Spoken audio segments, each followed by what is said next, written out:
What's up, people? What's up, people? What's up, people? It is your boy, MM2K of PNTS Network and the CloudDosage platform, back again with another SSC Podcast. I want to thank everybody that is joining us today, whether you're joining us Saturday morning at 1 or Saturday afternoon, 1 p.m. Eastern, or whatever the time may be via your time zone, or if you're watching this live the day prior, courtesy of our member recording.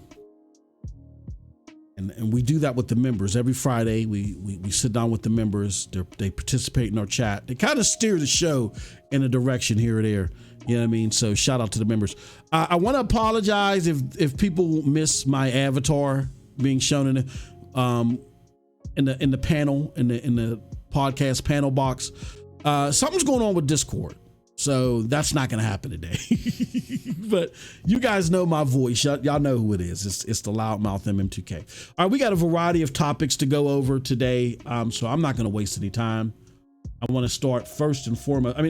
Let's just do a quick rundown of the topics. We're going to talk about Xbox, new games releasing, of course, our atypical ABK watch. That's the Activision Blizzard deal. We'll talk about Boosteroid. Yeah, Boosteroid stirred up some people in the cloud community again. We're going to break that down, talk about that. Amazon Luna. It's a big question about Amazon Luna due to some announcements that were made at Amazon this week. And last but not least, I'm going to talk about GFM, who seem to be cruising into the holidays. All right, so let's start off with Xbox. Xbox, I'm going to start off with a lighter note before we get into the big meat and potatoes. Xbox high on life is in the clouds with Game Pass Ultimate. You know how we do. Let me show you something. So high on life is in the clouds with Game Pass Ultimate. So this is the critically, I don't want to say critically acclaimed, but this game was high on a lot of people's talking radar. And it's finally arrived. The game is written by Justin Roiland. I believe that's who wrote it. And it's coming from the same minds of Rick and Morty, which is a fan favorite of many, and a lot of gamers love the show. My brother loves that show, and don't flog me. Don't throw me off the bridge. Don't throw rotten tomatoes and cabbage at me. I have yet to watch. I've watched like half an episode of Rick and Morty. I've yet to watch it because I want to binge it, and I haven't had a chance to. So, my brother doesn't like me because of that. There's a Rick and Morty's like his favorite show. So when after an episode comes on that he feels is hilarious, he wants to call me and talk to me about it, and he just can't have a conversation with me because I don't watch the show. That being said, the combination of that writing and it being put into a game, a lot of people thought that was a match made in heaven. And another reason why I got a lot of buzz in the cloud community is because this was originally supposed to be a Stadia game, I believe. We were looking at some of the games that were dumped after SG&E closed down, and this was going to be one of the games that was supposed to be part of SG&E. And so a lot of people said, hey, this game would have been another game that would have, catapulted xCloud. Catapulted Stadia. Well, it came out, and it's not doing bad. It's not horrible or whatever, but the critical reception is like in the mid 70s or low 70s. With reviews kind of like being mixed about it. Like, they appreciate the comedy, but again, this is a game. And so the gaming aspects are not really, applauded across the board. So, but again, those are critic reviews. We always say here, try things out on your own to get your own opinion of this stuff. And how do you feel about it? Like if you've played the game, I don't know if anybody in our member chat has played the game, but if you played the game, how do you feel about it? Do you enjoy it? Do you like it? I know there's people that I've seen, not a lot, but there's one or two people that I've seen that hate Xbox. They're total PlayStation fanboys, and they've played this game and they loved it. They enjoyed it. So shout out to my homie Jay Wags. He hates Xbox, but he said, man, this is a hell of a game. So he's giving kudos where he feels like kudos should be deserved. So, but what do you think about this game? Is this a great addition to the cloud? What are your thoughts? Are you overjoyed or underwhelmed? You know, I haven't got a chance to play this yet, and I might give it a try. We'll see. All right, so that's that. Now let's get to the meat and potatoes. Let's get into today's meat and potatoes. We call this the Cloud Watch. So this is a very interesting tweet that came out.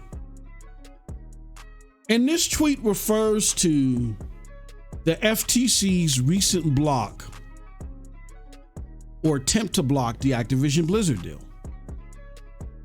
And in here, it says, this is a point of FTC's verbiage not many picked up on. FTC implied there were existing agreements for PlayStation versions of Bethesda IP like Starfield, Elder Scrolls 6. Makes sense as dev kits often predicated on contracts. That's FTC point on Microsoft post-breaching existing non-binding Activision agreements. I believe that says.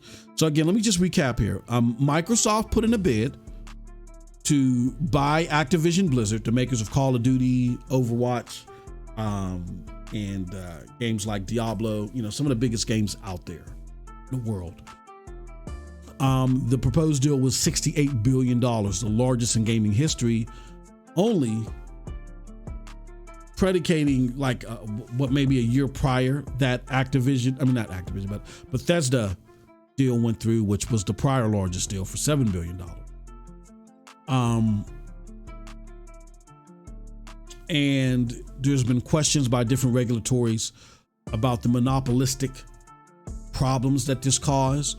We've had CMA and European Union groups chime in and do their own investigations. And now we had the FTC jump in. And FTC's gripe is, Xbox, you've indicated before that if you take a hold of these big games, it's twofold. That if you take a hold of these big games, that you're not going to deny it to the platforms that they've already are accustomed being played on. And secondly, these emerging cloud markets like cloud gaming, are you buying these up to keep these from these cloud markets so that these cloud gamers could never get access to them? That's monopolistic behavior as their judgment is concerned, or in their legislative opinion, or whatever you want to call it, their legal opinions is what I want to say. And Xbox is given a bevy of different things, tried different concessions, quote unquote, 10-year verbal agreements with Nintendo to put Call of Duty on there if the deal goes through, all this other stuff, right? There is a very interesting article that is out. And a lot of you guys may have missed it. And it's from GameIndustry.biz. I like to consider them like the AP of gaming, or the Associated Press of gaming. And they ask, can FTC block Microsoft's ABK acquisition? And basically what it is they talk to these two people, David B. Hopper of Gamma Law, and they talk to the infamous Richard Hogue of Hogue Law Firm, very well known in the community as of late, avid gamer, but is a lawyer as well. And to give their different thoughts on this. And it's basically giving their opposing opinions of where Microsoft stands on this deal. I think both agree that this is a considerable challenge and it's going to cause issues. Hogue Law is on the side of this, he believes that this will shake out on the side of Microsoft in the long run, where the other gentleman, Mr. Hope, doesn't believe so. And they give their arguments why. A couple of interesting things that I thought were worth dawning on was that Hogue Law said two important things. First and foremost, he said that he's going to be honest. Well, I'll get into that later. The first thing that he said was that when it comes to cloud gaming, now let me see if I can find that part.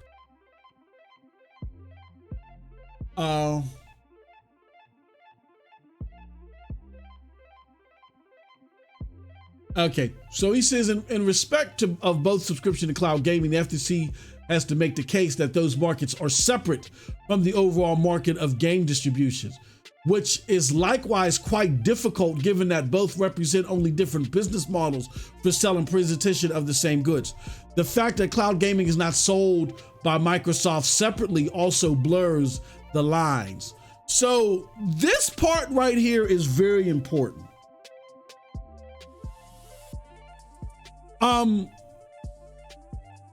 This is his opinion, and in my opinion, this is totally false. Because I feel like number one, we always come across situations where analysts talk about cloud gaming as a separate market. It's a 1% business. It's just not a distribution method. Cloud gaming represents a separate market because it in turn can represent a separate platform. And publishers actually look at it that way, hence why you had platforms pull their games off of GFN at first. They pulled their games off of GFN because they felt like that, hold on, these cloud platforms represent something different. And if you're going to give access to our games on this separate platform, our sale, you got to get into an agreement with us. Our sale of the game via hardware isn't like it is, you know what I'm saying? It's not like the sale of the game in the cloud. It's a completely different platform.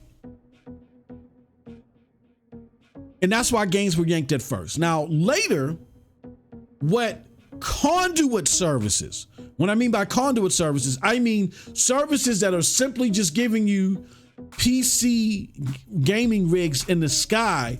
What I think they were able to successfully conversate with these publishers is, look, we as a conduit service are just providing different ways for people to engage your game, but they can't engage with your game unless they buy it on the hardware side. The only way they can engage with your game. We truly are just a delivery method. GFN came out and said that and gave the example. You're not going to see cloud native games on our platform. We're just a separate delivery method to get you to the hardware capabilities. For Xbox, it's different. There is a reason why, and Daniel Ahmad of the Nico Group, also known as Z Huge, he kind of touched on this. He's a world-renowned analyst over in the Asia Pacific area. That xCloud is not a conduit service, meaning it's only indicative of the hardware purchase. That's not how publishers are looking at it. They're looking at xCloud as its own separate service, just not a delivery method, or separate platform, just not like a delivery method. And I think in the case of xCloud, it's even worse. And they wouldn't be able to argue the way, and they're having more difficulty arguing that we're just a delivery method, like how GFN and maybe Boosteroid, and we'll get into Boosteroid later in Shadow, maybe we're able to successfully discuss with these publishers, because xCloud has already advertised that they are getting into cloud native games.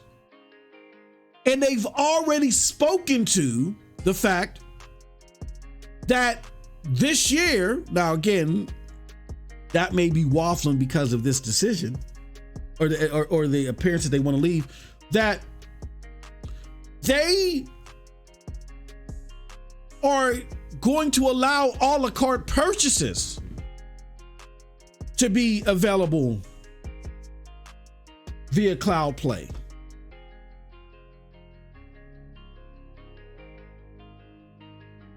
So I don't think the argument of it being not, and I get that.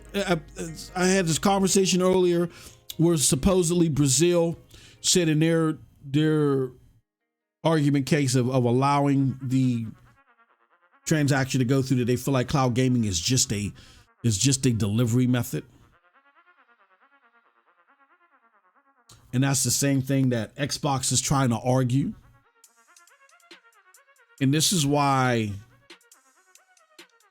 I'm taken a little bit aback by some of us who feel that xCloud is going to carry the torch that Stadia was trying to present when it was going with cloud native stuff.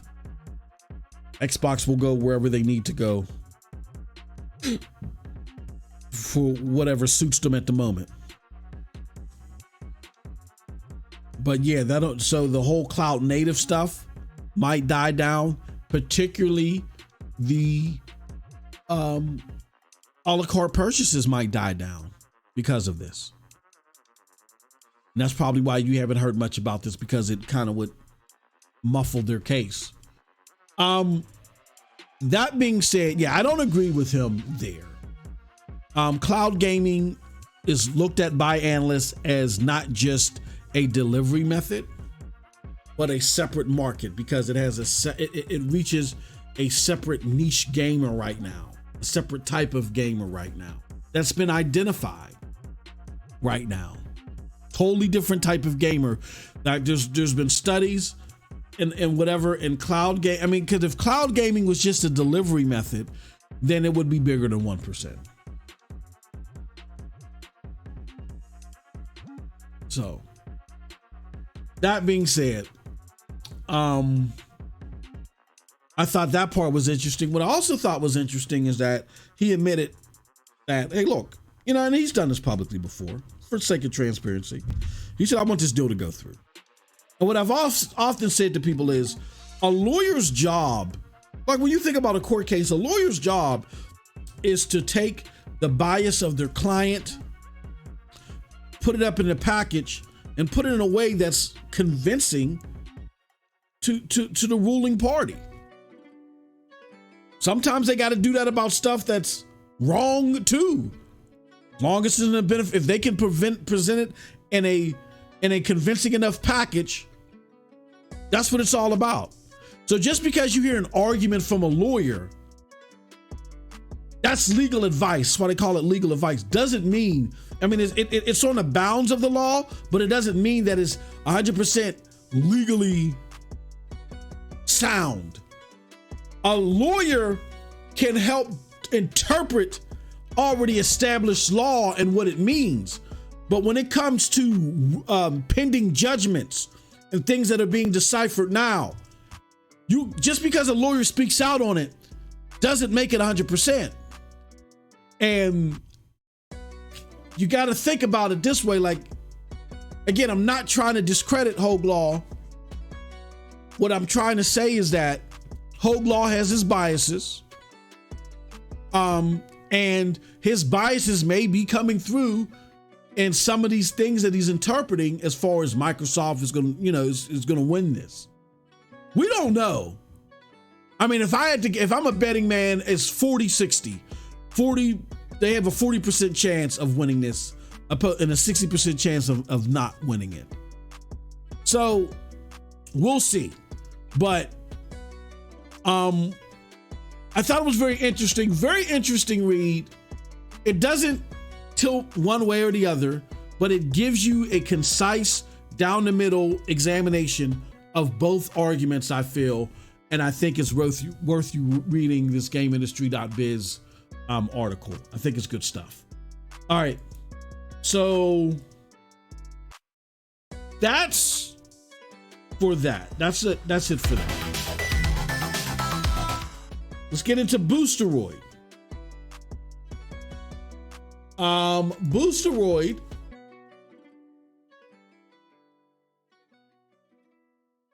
had a situation. Well, let's start off light with them too. No. I got to do it in reverse here because it'll help underline the message here. Let me just check on something.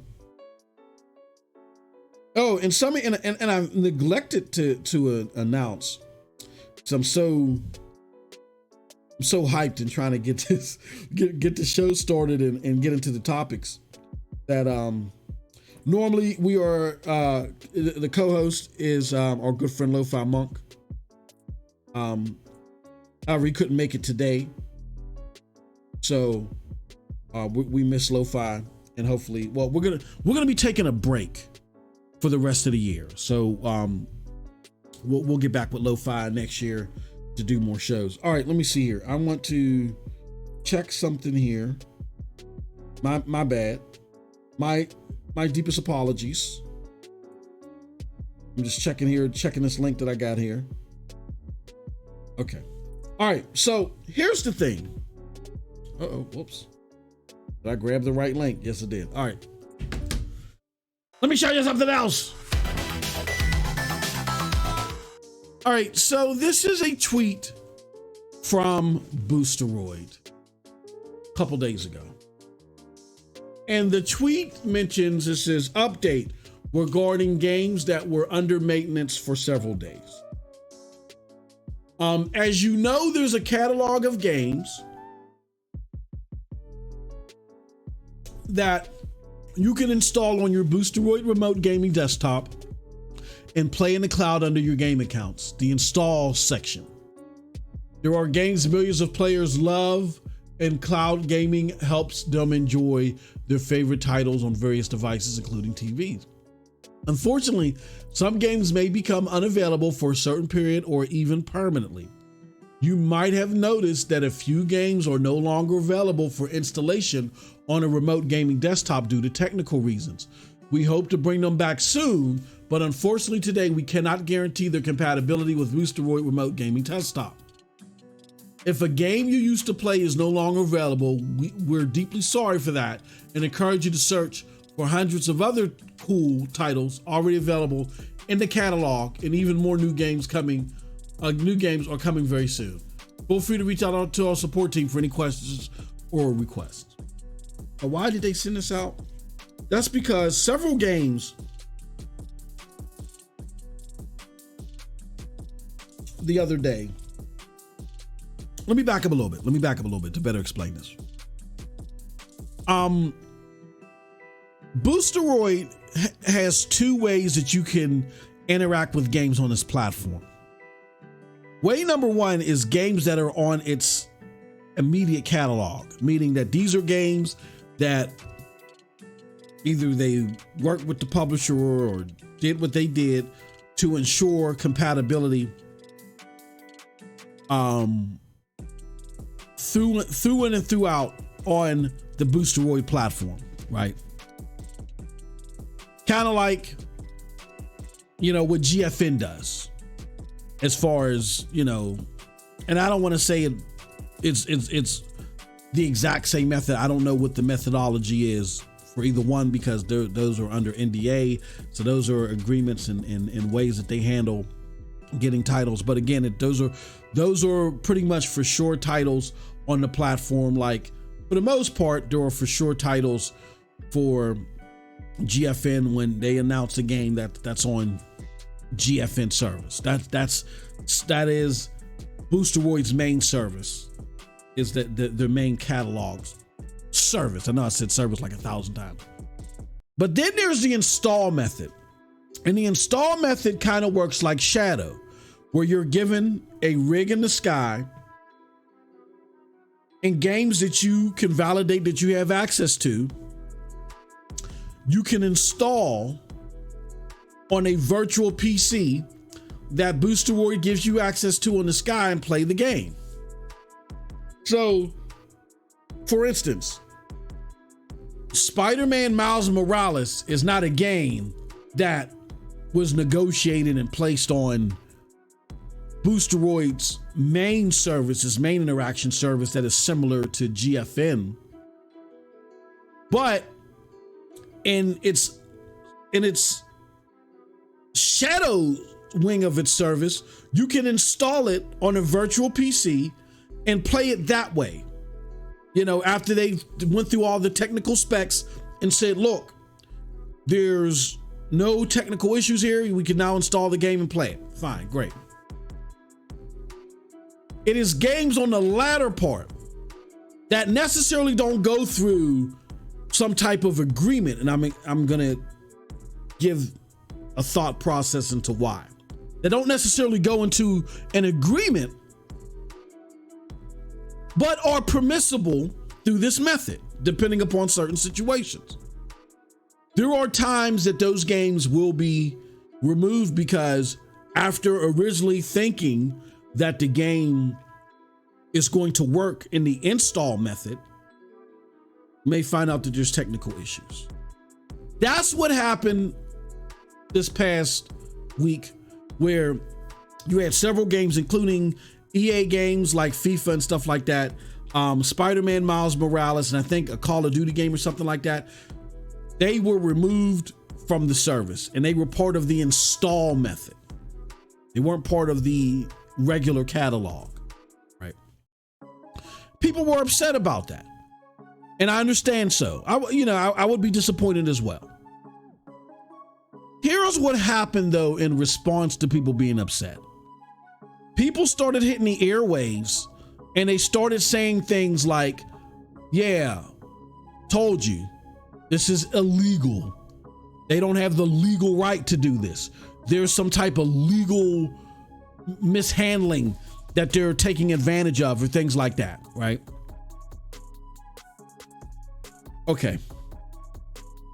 So let me say this. I'm not a lawyer. I'm not going to pretend to be one. I'm not even a paralegal. But I've been part of serious instances that have had serious legal ramifications for Fortune 500 companies on multiple occasions. Depositions, testimony, stuff like that on tens of $1 million lawsuits, right? I even helped craft I don't know what you would call it now, but orders of operation in regards to a regular into a troublesome uniform commercial code that was pinning businesses and consumer activity together to where the consumer activity was about to be dissolved. That's how bad businesses were about that. I had enough experience in that. Legally, talking to lawyers and stuff like that, even counseled other banks on this. I was even my boss came to me over I don't want to say a competing bank, it was a smaller institution, and said, look, they're having the same problems that we're having that you're helping to tackle. Can you advise? So I've advised other institutions on these matters, right?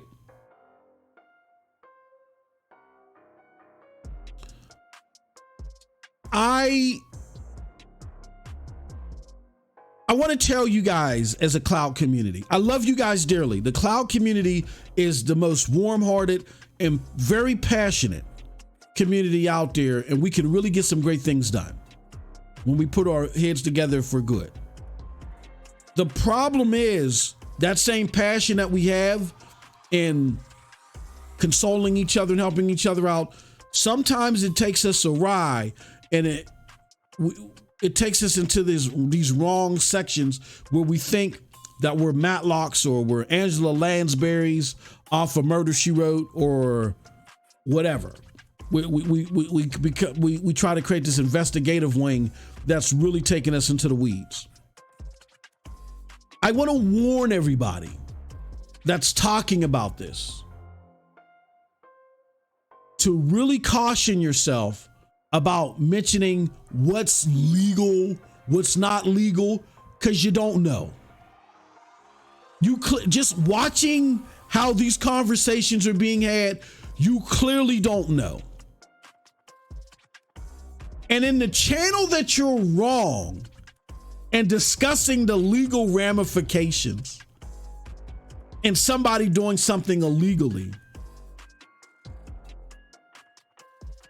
your wrong verbiage that is out here on the internet can come back to bite you. Now, I'm not saying that Boosteroid or I have knowledge of Boosteroid or any company looking at what's being said, talking to their lawyers and saying, yeah, do something about that. I don't have any knowledge of that, but it doesn't mean that they can't.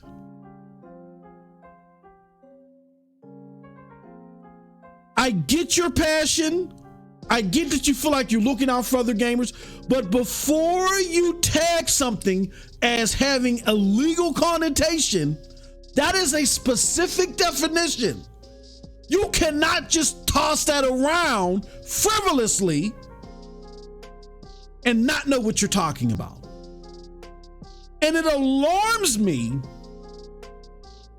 the rate that this community does that. Like, you wouldn't believe the conversations that I've had to have with many thought provokers in this community. Not just one, not just two, not three, several over this situation.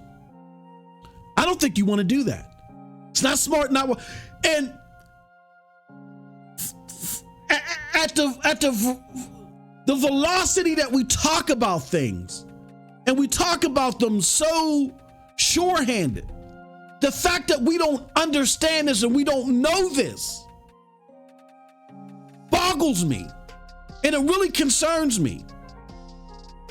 Stop using illegal, not legal, as your way to describe your apprehension about any of this that's going on, because you don't know. You don't know. Shout out to Sean L that just joined on member chat. That is my advice to you. Please don't do that to yourself, because I'm gonna tell you one thing, because I done heard so many things said about so many entities that I've talked to, and a lot of people that are spewing this stuff don't have a clue of the potential pitfall that you're creating for yourself because of your lack of understanding. I'm gonna tell you something, and I've expressed this to people to where it just wasn't a conversation, but actions had to occur. If I'm on the other end and I have a brand and you're falsely saying that what I'm doing is illegal, oh, my lawyers are eating. They are eating because they sending out letters, they're communicating, they doing what they need to do and they eating. And these companies have a brand to protect. Now, some may say, you know what? We're going to keep our head down and we're going to bury our heads in our work and we're just going to deal with this or whatever. But don't assume that for every company. So before you start putting legal terminology to actions that you don't understand, the ramifications of you making those accusations, chill out. You ain't got to go that far. There's a line that we say, you ain't got a lie to kick it where I come from. You can say things like, this doesn't seem stable. This doesn't seem sound. This doesn't seem solid. This doesn't seem dependable. That's different. But when you use the term illegal or just wipe legal from your understanding, from your verbiage whatsoever, because you clearly don't understand. Clearly. Now let's talk about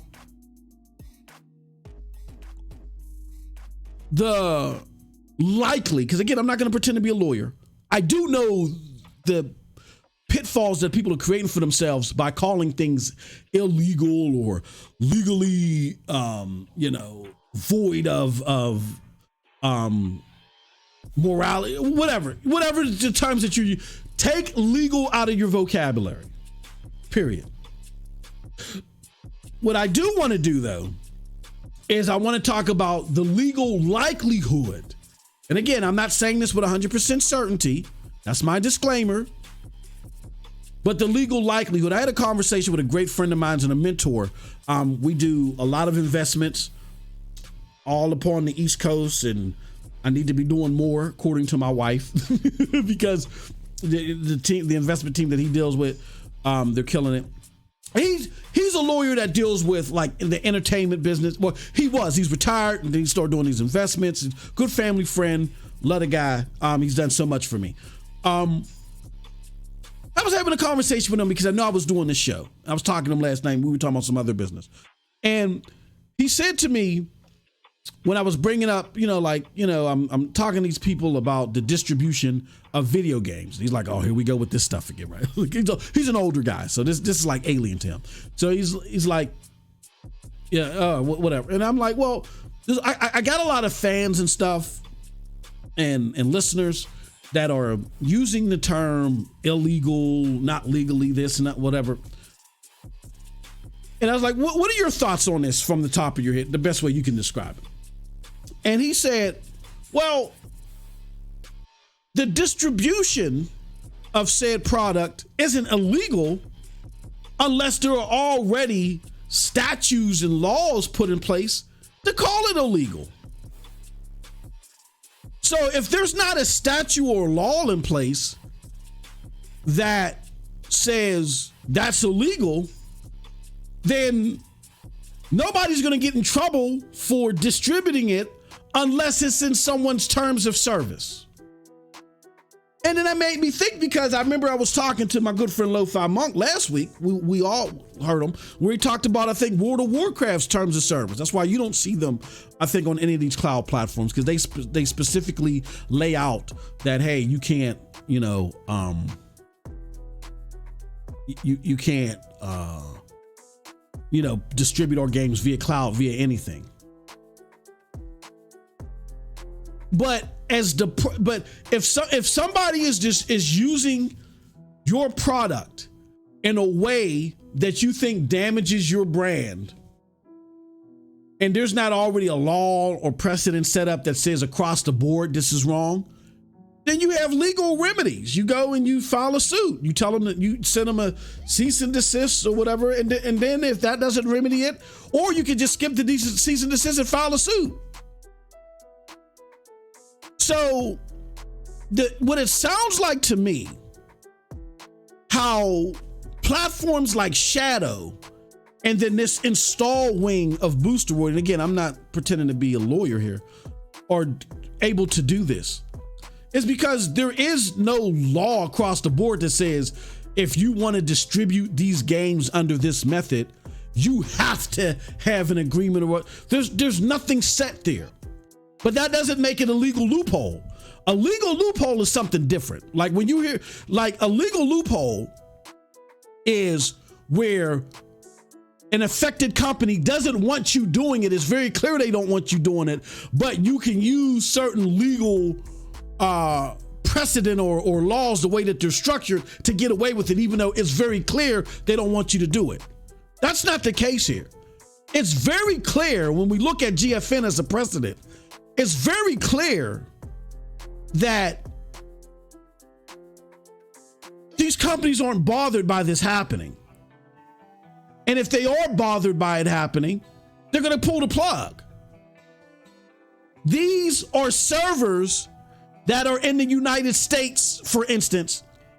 And if Sony says, look, I don't want Miles Morales being played at all, at the very least, they send the feds, and the feds shut down the servers.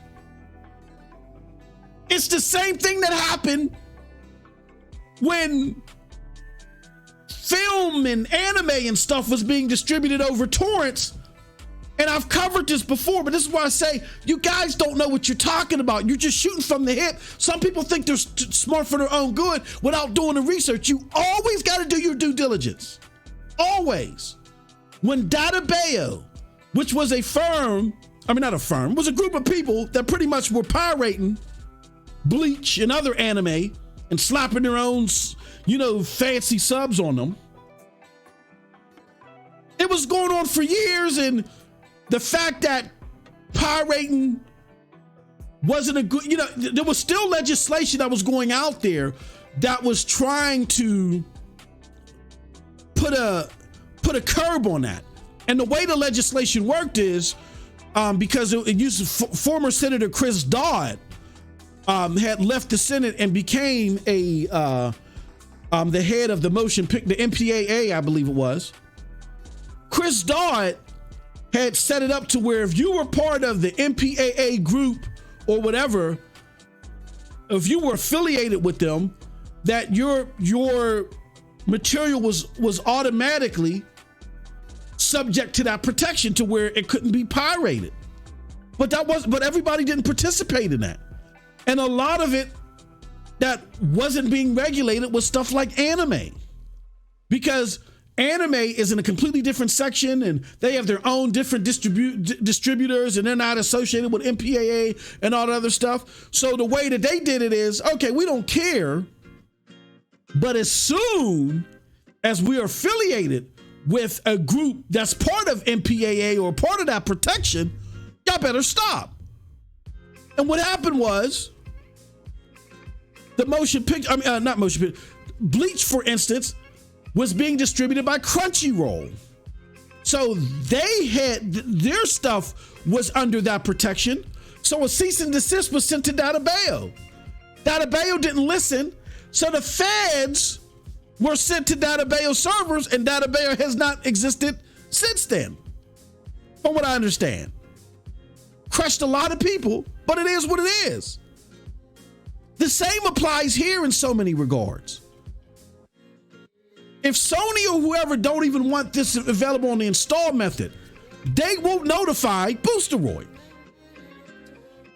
And if Boosteroid doesn't act, then it gets shut down.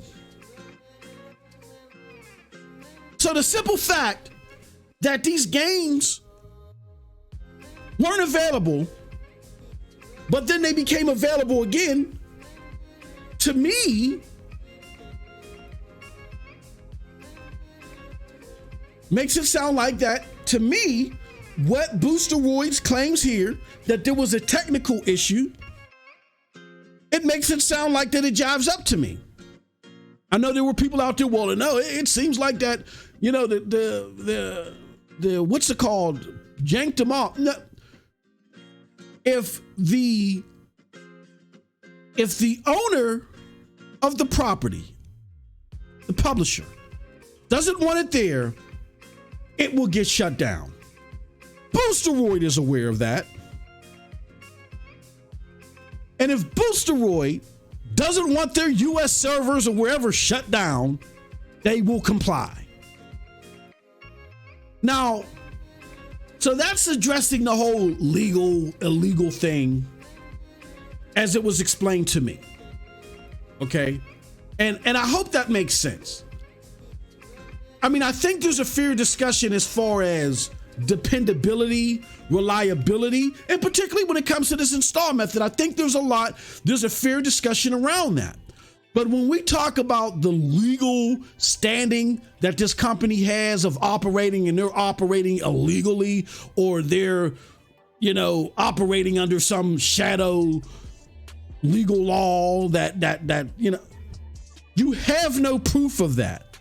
And if you have no proof of that, you should not say those things. Because I'm telling you right now, you better be happy that an MM2K isn't running these companies, because my lawyers would be eaten. So watch that, please.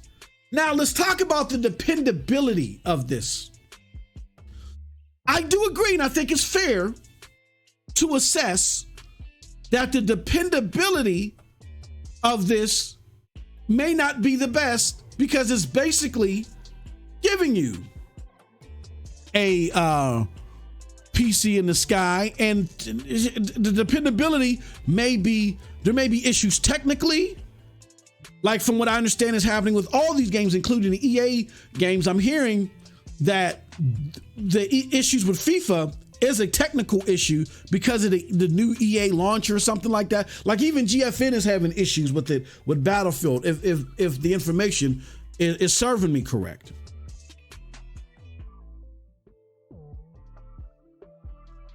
So because of that,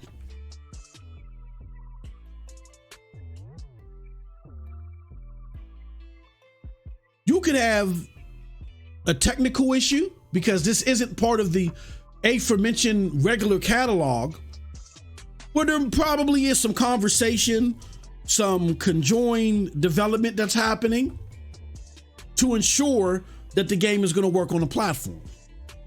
This is a shadow method to where, and maybe Shadow's just better at it. Who knows? Because people are like, well, the game isn't having technical problems in Shadow. Maybe Shadow is just better at it. Who knows? I don't know.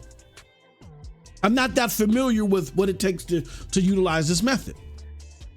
But what I would suggest to people is that I think this method more or less serves you if you have hardware to fall back on. Like if you have games that you would like to, that you've already owned, that you would like to play in the cloud, as well as play locally, then yes, you can sign up for the Boosteroid service. You try this install method and then play your games in the cloud as well. But I don't know personally if this is something to where if you're solely a cloud gamer, you have no means to play natively, that you want to go and pay $40, $50, $60, $70 probably soon for games that you're no longer going to have access to if there's any technical problems. They're not guaranteeing that even on the technical side that these games will work. They're going to work. They said they're going to try their hardest, and it's proof that they're at least giving it a shot because they had to take a few games down and they brought some of them back. So my suggestion is, if there's a big ticket game that you see available via the install method, maybe give it some time before you buy it. If you're going to buy it on the cloud and you're solely going to play it on the cloud, give it some time and see how long it lasts, if it's stable. You know what I'm saying? But then that also doesn't help you if, under the terms of service or for whatever reason, the company contacts Boosteroid and says, you know what? We don't want that game available, even through the install method. And trust me, those type of terms have already been established. Hence why you don't see Microsoft games. Yes. Have you thought about that? So if it was about just doing something nefarious and illegal, but just getting your games and trying to get your money, they put the damn Microsoft games out there too. But again, it doesn't seem like or sound like that there's precedent out there legally that addresses these delivery systems. Hence why Shadow can exist in this business model, and Boosteroid can now follow up and do the same thing. That if a company got, let me give you another example, even though not exact, but it'll help you understand. I do an anime show every week called Spoilers of Anime, where we talk about Bleach. When I'm on Twitch, what I normally do is I have slides of different episodes and like little shots of things that they put out on YouTube to the public anyway. The makers of Bleach, Viz Media, and all of them. I'm on Twitch, I get no problem. When I'm on YouTube, when I try to put that show on YouTube, it always gets a copyright copyright mark. Not a strike, but a mark. That's because for those particular videos, Viz Media went to YouTube and said, we don't want this rebroadcast in any shape, form, or fashion on YouTube.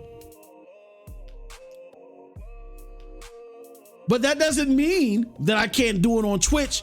And it also doesn't mean that every single video that's out there I can't show, because I do a lot of shows where I show all types of videos. Because there is no set law that says I got to get an agreement from XYZ company in order to show particular snippets that they've already put out publicly. However, if a company deems it necessary that they don't want their particular, like it's the same thing with Nintendo. When you're showing a Nintendo gameplay, you can't show Nintendo gameplay for the most part unless you're a partner. But I can show PlayStation and Xbox stuff all the time. But there are differences to, like if 2K comes in and says explicitly, no, in our terms and service or whatever, we don't want our stuff displayed unless it's from someone that we've approved of in advance. It sounds like the same applies here. So understand what's going on. Have your apprehension in the right way. Vocalize it in the right way, but be very, very careful. Because even though you guys have said some of the craziest things legally to describe conduct that you clearly don't understand, and these people are being nice about it or they just don't know, there are jackasses out there like MM2K. Oh, when it comes to legal stuff like this, I'm a jackass. I'll give you a warning. If you don't heed to that warning, I'm coming after you. I don't care. I don't play that stuff. There are a lot of me's out here. So please watch it. Be very, very careful. All right? That's our interpretation of the Boosteroid situation. But I'm not a Boosteroid representative. I'm not getting anything from them. It's best to go to Boosteroid, ask your questions there. But at some point in time, don't be surprised if you say something and it leads to something. I'll just leave it at that. All right. With that said, let's carry on. Let's go to our next point, which is, and I do want to show this. That's not it. This is it. Speaking of Boosteroid, they did add they have 8 new games coming, 6 to the basic library, and 2, and I was just given a screenshot by somebody that are, again, added to the install.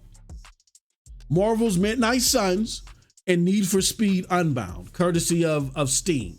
So if you own the platform, those games via Steam, you can go ahead and give those games a shot via the install method of what's called. But again, if you're want to play Midnight Suns and you're not 100% sure that you would be able to play this outside of the cloud, this game is available via the install method. So that's something for you to ponder on, something for you to think about.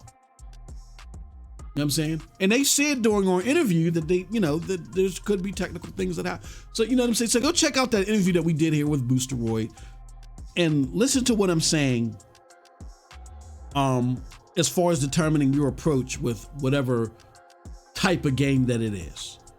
But again, I'm going to close out with this one more time. I love you guys so much. I'd hate to see people get jammed up.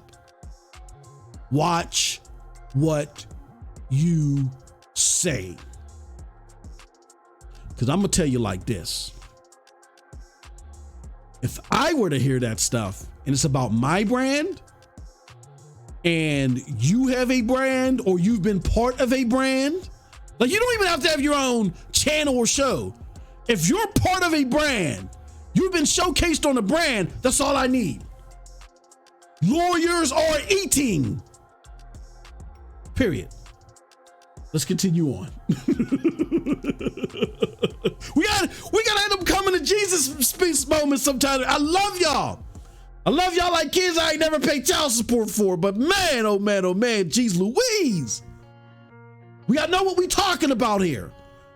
Not just for that. I don't want you to see y'all get jammed up, but I'm telling y'all, for those of you that do have brands and stuff like that, when cloud gaming becomes part of the mainstream, if y'all still have these bad habits, you're going to get eaten alive. Period. All right, let's continue on. Next up is Luna.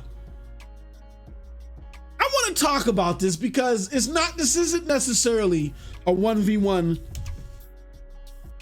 cloud gaming discussion, but it's been announced that Amazon Games and Crystal Dynamics strike a deal to develop and publish next major entry in iconic Tomb Raider series.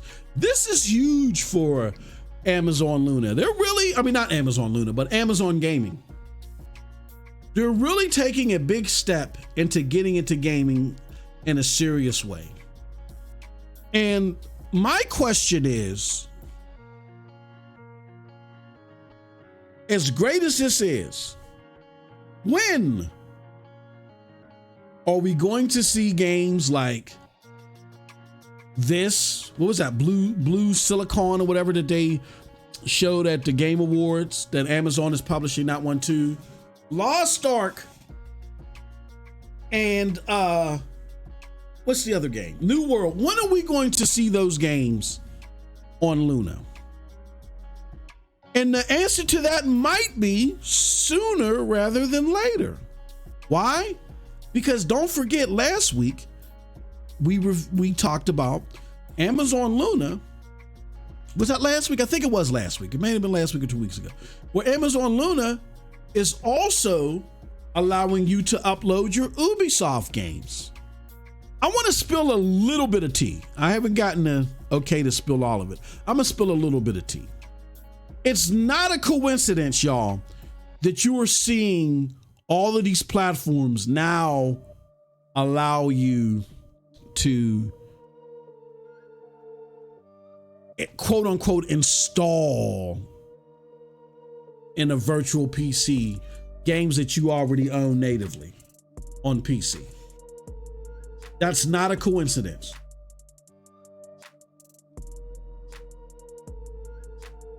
I think what's happened is, again, and this piggybacks off my last point, oftentimes when there's dissenting views on how things are being regulated or handled in the market, everything isn't handled with lawsuits.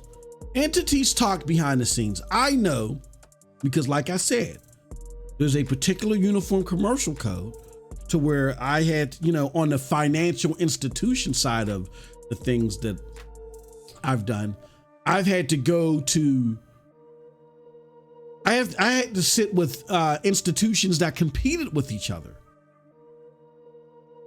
My boss sent me out to talk to institutions that competed with each other because of the other thing. It said, look, you need to talk to these financial institutions because of your level of expertise with this thing, and hopefully hammer this out because it'll be better for everybody that deals with these institutions in the long run. And conversations are had, and understandings are come up across, and a lot of times it's behind closed doors, and a lot of people don't get to hear about it. And what I'm thinking is, because Nico Group talked about this, or Daniel Ahmad, also known as Z Huge. I think I talked about him earlier for the aforementioned Nico Group, world-renowned analyst in the Asian Pacific area. He explained that Xbox was in the realms of trying to talk about its a la carte purchases for Xbox and make them one SKU when it comes to the cloud as well. That's what he was looking to do. And the way that Z Huge mentioned it, that it sounded like Xbox was having some success with that. So that if Xbox was having some success with that, now I don't know, maybe things have changed and hence why we're not seeing it now, or it could be because of the APK block from FTC, who knows? But Phil Spencer ain't the only one with a mouth. You better believe that these other companies have been talking to people too, and they've probably been saying, look, on the PC side, we're just conduit services. All we're doing is giving access to your games to people that normally wouldn't have access. All that's doing is putting more money in your pocket. And all we're charging them for is the delivery system. And I think it's a negotiating tactic, if it is one, that is being successful. So, and there could have been some agreement that happened to where, again, it's not a coincidence that you're now starting to see Amazon, Boosteroid, all these companies come out of nowhere with this install method. And I'm going to tell you, I'm going to read between the lines. There was another company that was supposed to do this, but they out of the game. That's all I'm going to say.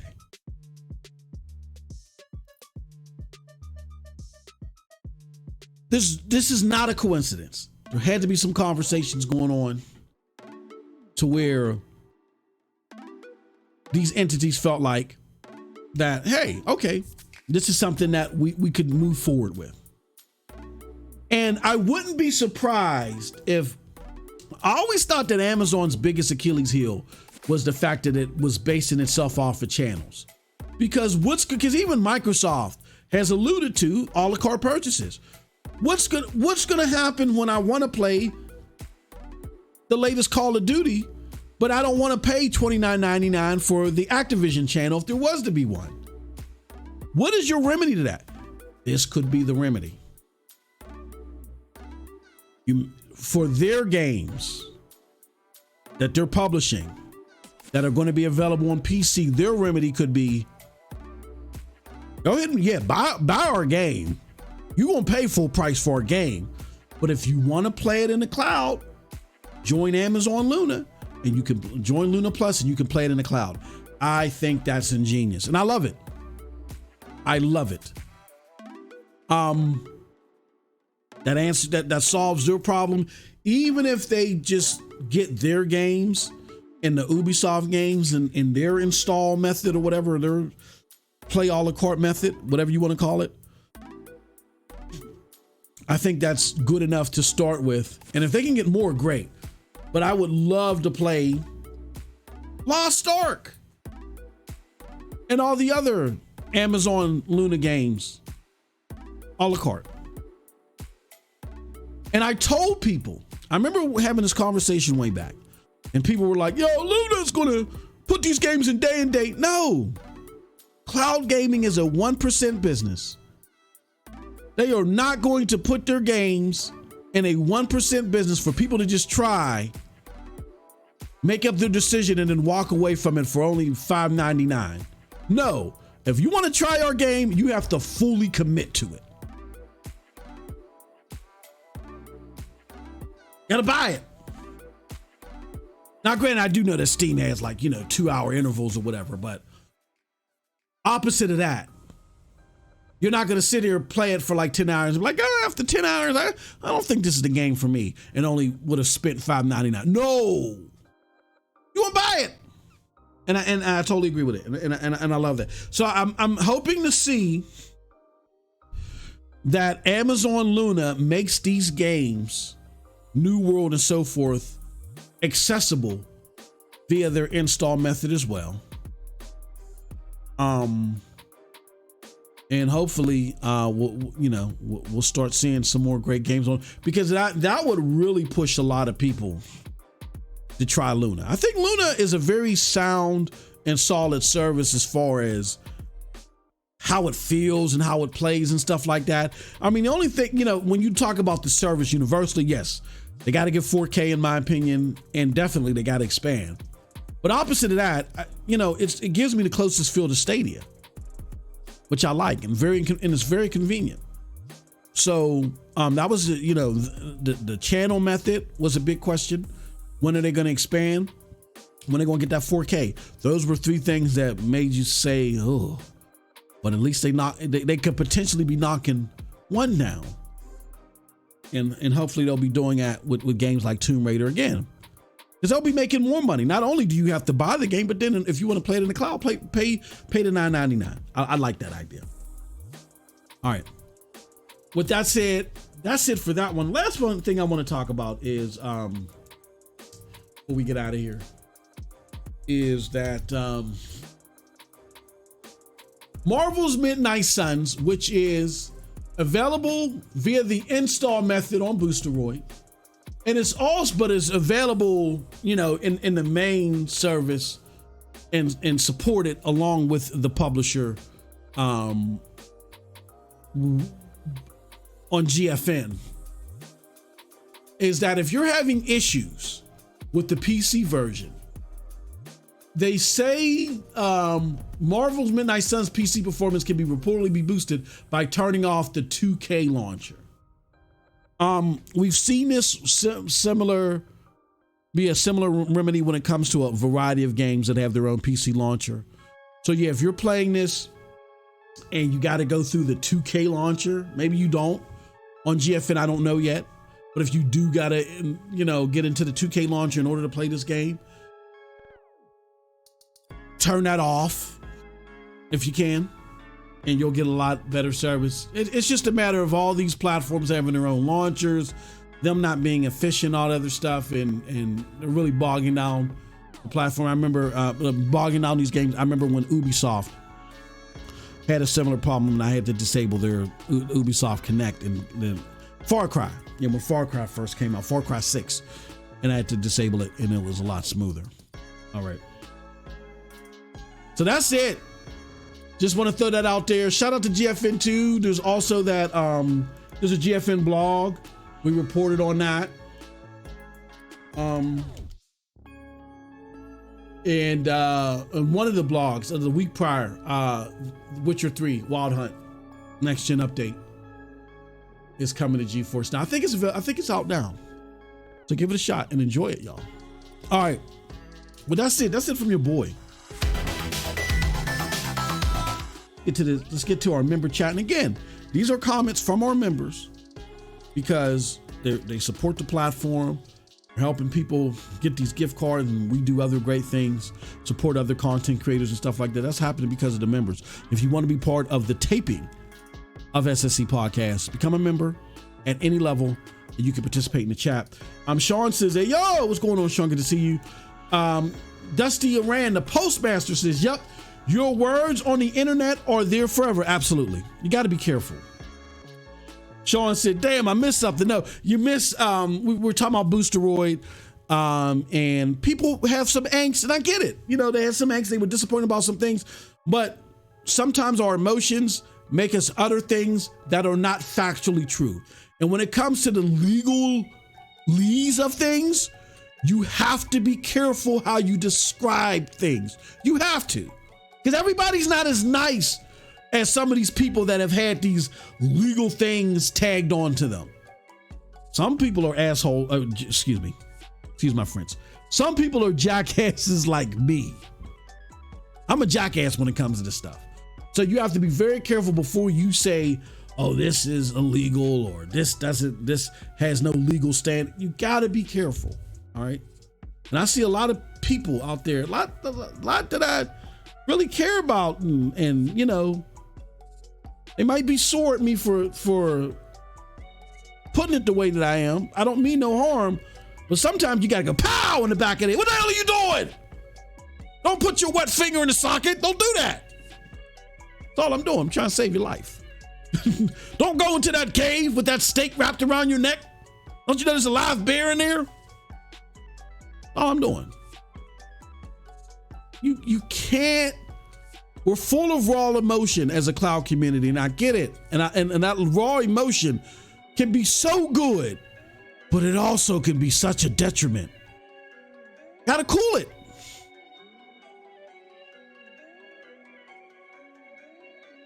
Watch what you say when it comes to certain things. Look, let me say this, and I don't want to get political or get into. It's free speech. Free speech. Look, free speech in the Constitution means that the government cannot come after you and stop you or discourage you from practicing your free speech under certain, like as long as you ain't threatening to kill somebody. So the government can't come after you. That got nothing to do with private citizens.